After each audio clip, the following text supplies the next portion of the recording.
Evening, welcome to House Groups. I'm so happy that you're here tonight. In our Parables of Eternity series this week, we are studying parables about the mustard seed and the yeast. And Jesus tells us that his kingdom is like a tiny mustard seed that grows to be a tree, and also that his kingdom is like yeast that works its way through a lot of dough.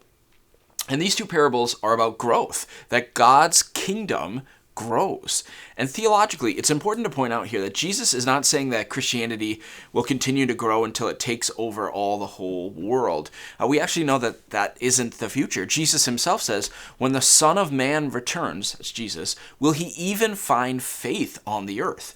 Matthew 24 and also the book of Revelation tell us that things will not be rosy in the end.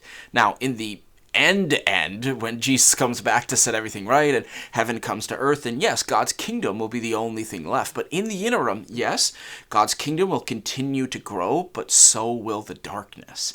And so this is not a parable about how we will become one Christian society on earth or anything like that. It's a parable about the effective growth of God's church and his transforming power. And this growth happens when Christians get serious about sharing their faith. And that often happens when Christians first get serious about their own faith, because we will share about Jesus out of the overflow of our hearts. When you're excited about something, you will talk about it. And we want you to be excited and passionate about Jesus, which is partly why we're making a real point this year to ask you real questions each week about how your walk with God is going. Questions like, how's your real-time relationship with God? How are your spiritual disciplines like Bible reading and prayer and fasting? Is there any sin you need to confess so you can get closer to God again? Let me tell you something.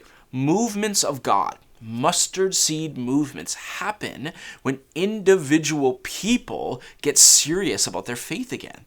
Because listen, you can come here and you can share your opinion about the passage or what I could have said better in the message, but you could do that for years, literally years, and never grow in your faith.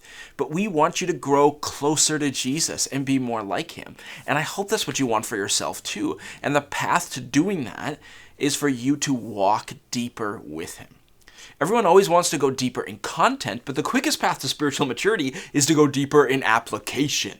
If you can really talk with your small group about how you're really doing and really challenge each other each week to walk more closely with God and become more like him, then this mustard seed will grow. Your passion will grow. Your faith will grow. And you will share that faith, and the mustard seed will turn into a tree, and God's kingdom will grow. Even here in America, where it looks like it's dying, but it's dying in part because we've lost our passion. Let's get it back. Let's get down to business and get serious about our faith again, which will require us to be open and honest with each other about it. Amen.